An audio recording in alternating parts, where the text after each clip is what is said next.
ಎಲ್ಲರಿಗೂ ನಮಸ್ಕಾರ. ನನ್ನ ಹೆಸರು doctor G Moinuddin, consultant bariatric and metabolic surgeon, Manipal Miller road ನಲ್ಲಿ ನಾವು ವರ್ಕ್ ಮಾಡ್ತಾ ಇದ್ದೀವಿ.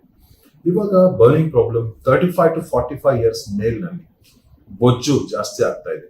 ಹೊಟ್ಟೆ ಭಾಗನಲ್ಲಿ ಫ್ಯಾಟ್ ಅಕ್ಯುಮುಲೇಷನ್ ಜಾಸ್ತಿ ಆಗ್ತಾ ಇದೆ. ಏನು ಕಾರಣ?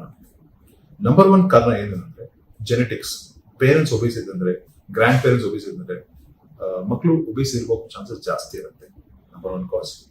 Number 2 cause faulty lifestyle ಇರುತ್ತೆ. Faulty lifestyle excessive calorie consumption. ನಾವು ಸ್ವಿಗ್ಗಿ, ಟೊಮ್ಯಾಟೊ ಎಲ್ಲ ಡೆಲಿವರಿ ಆಪ್ಸ್ ಇದೆ. ಫುಡ್ ಆಕ್ಸೆಸಿಬಲ್, 1 ಕ್ಲಿಕ್ ನಲ್ಲಿ ಫುಡ್ ಆಕ್ಸೆಸಿಬಲ್ ಆಗುತ್ತೆ. ಎಲ್ಲ ಫುಡ್ ನಾನು ಥಿಂಕ್ ಮಾಡಿದ ಮೇಲೆ ವಿತಿನ್ ಮಿನಿಟ್ಸ್ ನನ್ನ ಹತ್ರ ಬರ್ತದೆ. ಸೊ ನಾವು ಕ್ಯಾಲರಿ ಕನ್ಸಂಪ್ಷನ್ ಜಾಸ್ತಿ ಇರ್ಬೋದು. ಇನ್ನೊಂದು ಕಾರಣ, ಮುಖ್ಯ ಕಾರಣ ಸ್ಟ್ರೆಸ್. ವರ್ಕಿಂಗ್ ಎನ್ವಿರಾನ್ಮೆಂಟ್ ನಲ್ಲಿ ಜಾಸ್ತಿ ಸ್ಟ್ರೆಸ್ ಇರುತ್ತೆ ಈ ಮಧ್ಯಕಾಲ. Lack of sleep. 8 hours sleep ಇರಬೇಕು. ಲೆಸ್ ಸ್ಲೀಪ್ ಏನಾಗುತ್ತೆ ಅಂದ್ರೆ ಈ ಸರ್ಕ್ಯಾಡಿಯನ್ ಸಿಸ್ಟಮ್ ಡಿಸ್ಟರ್ಬ್ ಆಗುತ್ತೆ, ನೀವು ಒಬಿಸ್ ಆಗಬಹುದು ಚಾನ್ಸಸ್ ಜಾಸ್ತಿ ಇರುತ್ತೆ. ಇನ್ನೊಂದು, ಯಂಗ್ ಪೇಷಂಟ್ಸ್ ಬಾಡಿ ಬಿಲ್ಡಿಂಗ್ ಮಾಡ್ತಾರಲ್ಲ, ಸ್ಟಿರಾಯ್ಡ್ ಕನ್ಸಂಪ್ಷನ್ ಮಾಡ್ತಾರೆ. ಪ್ರೋಟೀನ್ ಪೌಡರ್ಸ್ ಎಲ್ಲ ಔಟ್ಸೈಡ್ ಸ್ಟಿರಾಯ್ಡ್ ಜಾಸ್ತಿ ಇರುತ್ತೆ.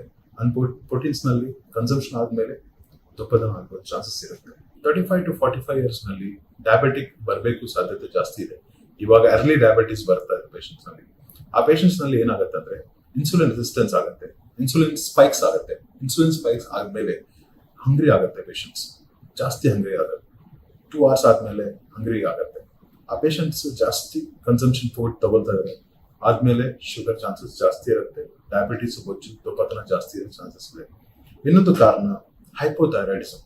Hypothyroidism thyroid hormone production less ಇರುತ್ತೆ. ಆದ್ಮೇಲೆ ಗ್ರಾಜುವಲಿ ಹಾಗಾಗಿ ವೇಟ್ ಗೇನ್ ಆಗೋ ಚಾನ್ಸಸ್ ಇರುತ್ತೆ. Early knee pain. ಇನ್ ಮುಂಚೆ 50 ಇಯರ್ಸ್ ಆದ್ಮೇಲೆ ನೀ ಪೇನ್ ಇರುತ್ತೆ.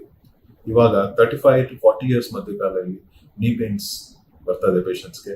ವಾಕ್ ಮಾಡೋಕ್ಕೆ ಕಷ್ಟ ಆಗುತ್ತೆ. ಆದ್ಮೇಲೆ ಪೇಷಂಟ್ಸ್ ಜಾಸ್ತಿ ದಪ್ಪದನ ಆಗೋ ಸಾಧ್ಯತೆ ಇದೆ. ಇನ್ನೊಂದು ಪೇಷಂಟ್ಸ್ಗೆ ಲೇಟ್ ನೈಟ್ ಪಾರ್ಟೀಸ್ ಮಾಡ್ತದಲ್ಲ, high calorie consumption, high alcohol consumption ಇರುತ್ತೆ. ಆ ಪೇಷಂಟ್ಸ್ ನಲ್ಲಿ ಶುಗರ್ ಅಕ್ಯುಮುಲೇಷನ್ ಜಾಸ್ತಿ ಆಗುತ್ತೆ, ಫ್ಯಾಟ್ ಅಕ್ಯುಮುಲೇಷನ್ ಜಾಸ್ತಿ ಆಗುತ್ತೆ. ಜಾಸ್ತಿ ಸೈಕ್ಯಾಟ್ರಿಕ್ ಪ್ರಾಬ್ಲಮ್ಸ್ ಇರುತ್ತೆ ಪೇಷಂಟ್ಸ್ ನಲ್ಲಿ. 35 to 45 ಜಾಸ್ತಿ ಸ್ಟ್ರೆಸ್ ಇರ್ಬೇಕಂದ್ರೆ ಆದ್ಮೇಲೆ ಸೈಕ್ಯಾಟ್ರಿಕ್ ಪ್ರಾಬ್ಲಮ್ಸ್ ಇರುತ್ತೆ ಆ ಪೇಷಂಟ್ಸ್ ಅಲ್ಲಿ.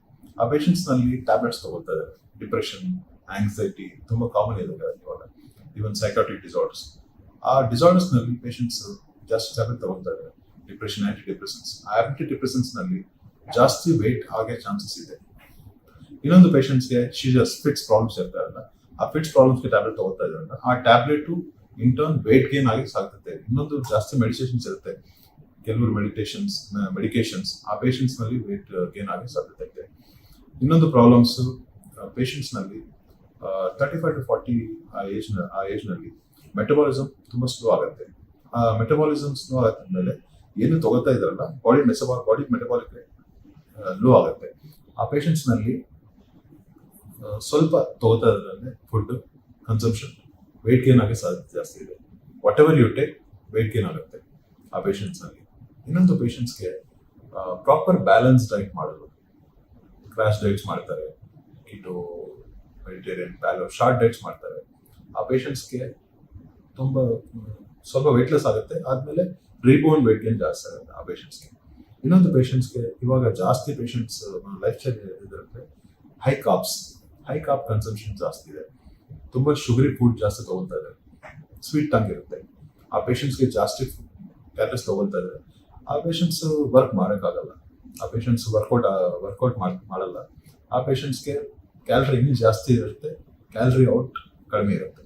ಆ ಪೇಷಂಟ್ಸ್ಗೆ ವೇಟ್ ಗೇನ್ ಆಗುತ್ತೆ.